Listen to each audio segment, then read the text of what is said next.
Hello visuals, welcome back to the channel, welcome back to another edition of Pokémon Thursday, the day of the week where we all talk about the fact that I was chilling in bed the other day, nice and cozy, having the time of my life, and from under my pillow a little spider come out.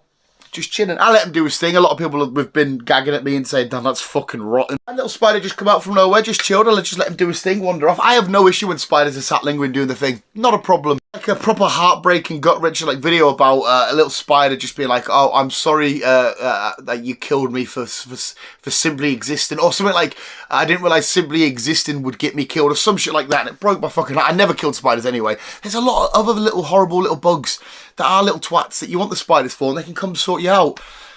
That's what it's Pokémon Thursday. This week we've done a load of lists over the years, over the fucking last few months. It's all been lists on Pokémon Thursday, hasn't it? But I figured we would do a top 5 things that I love most about Pokémon. So that could be from the TCG, the games, the memories I have from it. I just thought we would list off my top 5 favourite things I love specifically about Pokémon, and why I think it's amazing, and the shit that just keeps me drawn to it at the good old age of 31 as I physically get older, but mentally get younger. Video before on the reason why I love Pokemon and stuff like that, but I've never really broke down my favourite aspects of the Pokemon franchise, the Pokemon world, the Pokemon community, all that kind of shenanigans. So I figured let's do a video all about that, but visuals. I wants to know your favourite things that you love about Pokemon in the comments below as I bingo wing it up. I'm so fat. Animal is quite literally a Snorlax, so that's absolutely fine. So visuals, here we go. My top 5 favourite things that I love about Pokemon. Let me know yours in the comments below. That's why I needed to whisper that last bit. I'm sorry to sound cheesy and I'm sorry to sound corny and cringe and lame, but the number 5 is definitely the fans. Now, at some points, I think we can all be honest, and there are some aspects of every fandom and every community where there's sort of toxicity and weirdness and shenanigans. There's some creators that create arguments and stuff like that. This isn't one of them. This is, albeit this is a tiny-ass, insignificant channel, but the people do come along and speak about Pokemon, whether it be a top 10 list or my Team 4 or just a TCG look at, whatever it may be, Pokemon. We always have a good crack. Me and James have quite often disagree on favourite Pokemons or teams or this or that, but none of it's done with any bad intention or malice. It's one of the reasons why I love Pokemon, is because it's so vast and it's so huge. You can have a favourite Pokemon, a favourite gym leader, a favourite game, and you're not wrong, it's your favourite. I hate the argument that a lot of people say. There's some creators that will say it, they'll be like, oh, Gen 5's your favourite Pokemon games. Oh, Gen 1's way better. How could Gen... It's like, well, no, if it's their favourite, it's their favourite. It's so weird sometimes, but the fans that we get on this channel and these videos, the people that communicate and talk on this, and they speak... Again, I'll go back to James, because James is such a passionate Pokemon fan, but there's quite a few people who've spoke, and they mention, you know, like James is a big Gen 3 guy. Gen 3's not being one of my favourites, but I have absolutely no issue with Gen 3 being one of his, because why would I have an issue? It's his Pokemon experiences, it's his Pokemon memories, it's his Pokemon nostalgia and early memories, and it's part of the reason why he fell in love with Pokemon going forward and stuff like that. So it's so weird when people argue. That's why I love the fans though, because there are a lot of them that are still like, no, I love Pokemon, you love Pokemon, oh, you don't play the TCG, but you do play the games. I don't really play the games, but I love the TCG, and we could just have fun with it. We can talk about it. You know, my favourite Pokemon being Pidgeotto. There'd be a lot of people saying, why the fuck is it a random regional bird?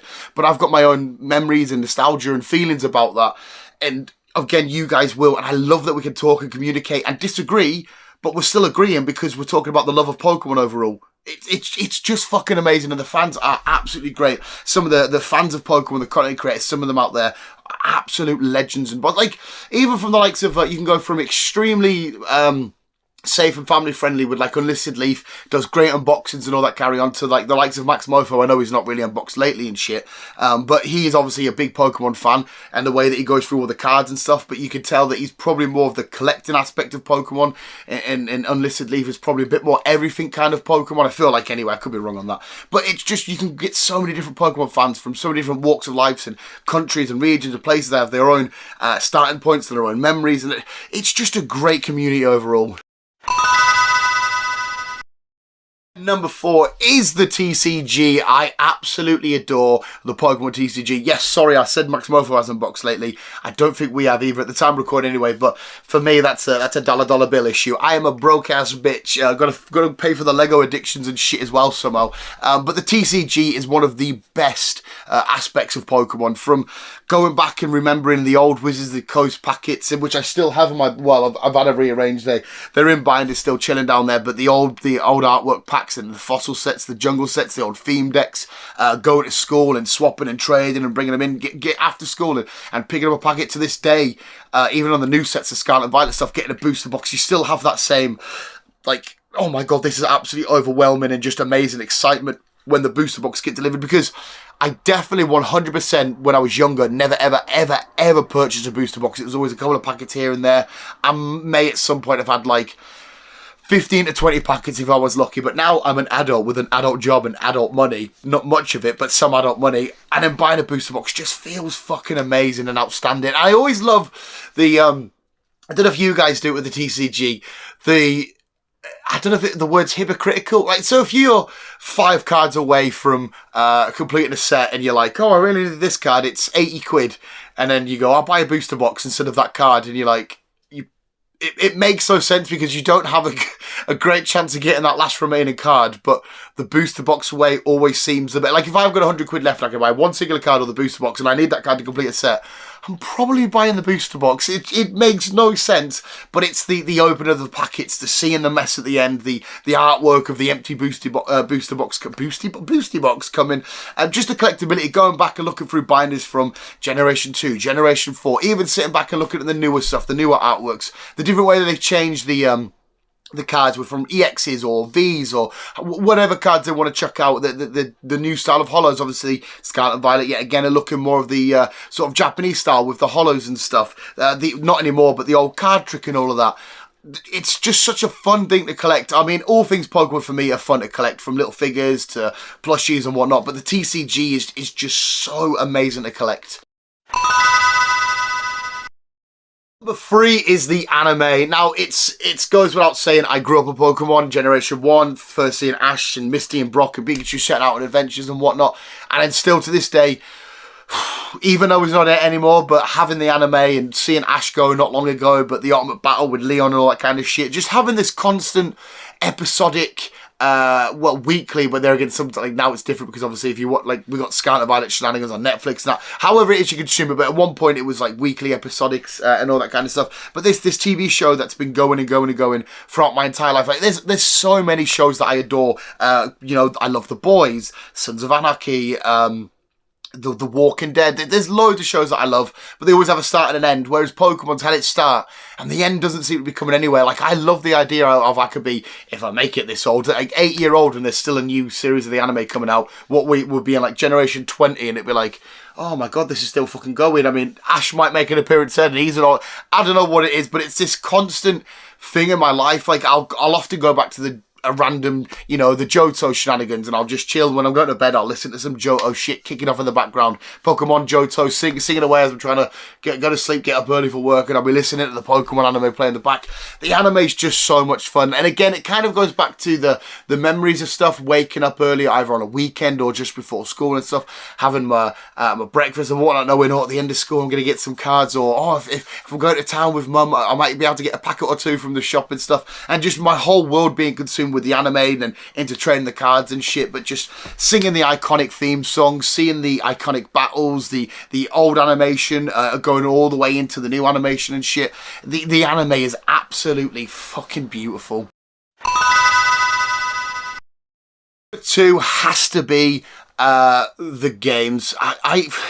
What is Pokemon without the games, I guess? I mean, because I think a lot of people first got on board, because obviously it was all the games, wasn't it? It was always, you know, the release of Red and Blue or Red and Green, depending where you are from the world and stuff. But getting the games and then carrying on after that into the anime and then into the TCG and stuff, without the games being so successful as what they were and as popular and amazing and great, Pokemon may not be what it is today. But and I know there's such a diversity well, not diversity, a divide on some of the games. Some people hate the handholdy of the Alolan games. Some people hate the boring shenanigans of the Gen 1 stuff. I've heard people say that. And none of you are wrong. You're all absolutely fine. But we all have our own fond memories of turning on whichever console it may be, the Game Boy, the Advance, the SP, the Switch, and hearing the noise, seeing the load up, and then away you go into your adventure. I will never forget the sound of the first ding Game Boy coming up and loading up Pokemon Red or whatever I was playing at the time and stuff, and then seeing the intro come in and the Pokemon sliding through, starting your game, and you'd be in the middle of, I don't know, Rock Tunnel, doing some shenanigans, and the old animation of like a Zubat coming up. The games, and a lot of my fondest memories come from playing the games and shit. I don't want to speak too much about nostalgia because nostalgia is to come.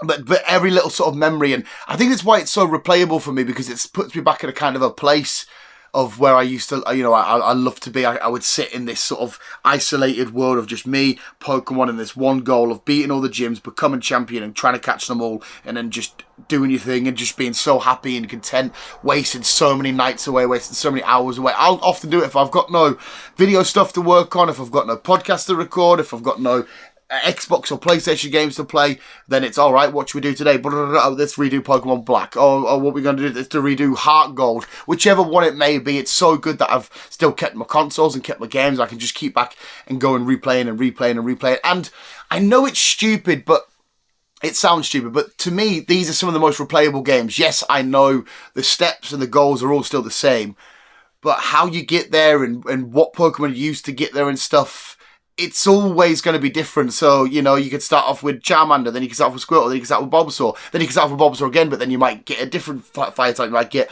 a Ponyta, and then the next time you might get a Growlithe. However it is you want to do it, there's so much replayability, and it's not completely repetitive. I can always go back and zone in, and the fact is now that, like a lot of you probably have, we've played these games to death millions of times, not literally, but maybe as a collective we have. And you get to go back and you get to replay, and then you know all the process. You know who you're talking to. You know where you're going. You know the next step. You know what to do. Oh, I can catch you in this area. I can evolve you at that. Oh no, I can pick up a Moonstone here, and it just comes to second nature. You can play in cruise control and still have fun. The games will always be phenomenal to me. And last but not least, it is the nostalgia of it all. Yes, I know that might be a bit of a cheap sort of one to give away, but when I look back at young little Dan, I probably still had a bit of chunk to us then. Some of my fondest memories, like no matter what was going on around me in my life at the time, or whatever it may be, or whatever's going on in the world, I always have these fond memories, and I have this weird smell when I look back at early Pokemon.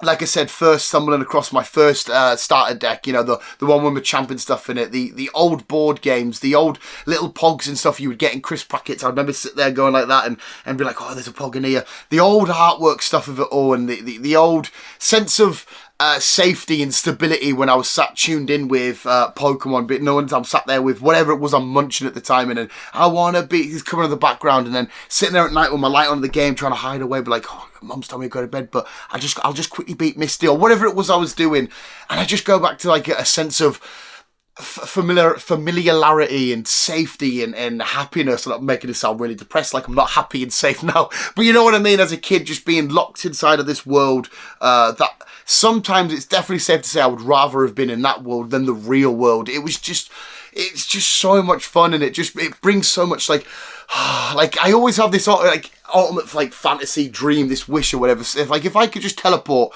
to some peaceful part of the world, like my own little thing. I've always got a log cabin in mind where it's pissing down, we're in a jungle or some sort of forest, and there's a stream and it's raining, and I'm just sat there nice and cozy with a lovely flask of coffee, some snacks, and I'm always sat in my little mind when I'm just isolated there on an OG Game Boy, playing the old Pokemon, just having the time of my life with some background noise, whatever it may be, and fucking a millionth rerun of How I Met Your Mother or some shit. I'm just playing away and just having the time of my absolute life. That would be an ultimate fantasy. I could just snap to there whenever I want. In my head, I sometimes go there, and it's just so great. But like I said, the old anime, the TCG, the games, the clothing, the plushes, the other toys that come along with the colouring sets. It was just such along with like the likes of Spider-Man and Dragon Ball and all this kind of other stuff that I loved. Pokemon was a huge part of my moulding of my personality and who I was going to eventually go on to be and shit. And Oh, it's just such a fond, what's my notes? Fond old time to go back and look at. But yeah, the nostalgia part is the part I love most about Pokemon. There we go, visuals, my 5 favourite things that I love about Pokemon. Please let me know yours in the comments below. Maybe yours is the TCG, or maybe you don't have much nostalgia on it, because maybe you're just a brand new Pokemon fan or whatnot. Maybe Scarlet and Violet brought you into it. Or maybe you love the fact that something, like, maybe you do love Scarlet and Violet, for example. Maybe you dropped off in Generation 2, you never come back, but Scarlet and Violet come out and you thought, do you know what, I'm going to try this. And it re-brought you back in. So Scarlet and Violet, you owe a lot of love to, because it brought you back in, maybe. Because I know some people have zoned out and zoned back in. Not everybody's always been a constant, which is fair enough. We all have our own individual and unique Pokemon experiences and journeys throughout our lives. And I've made this video sound very sad and depressing about Pokemon, haven't I? Fuck it. Anyway, visuals, that was my 5 favourite things that I adore and love about Pokemon. But please let me know yours in the comments below. I definitely want to know. And visuals, thank you so much for watching. You guys are literally the best ones. Keep being you and keep on keeping on.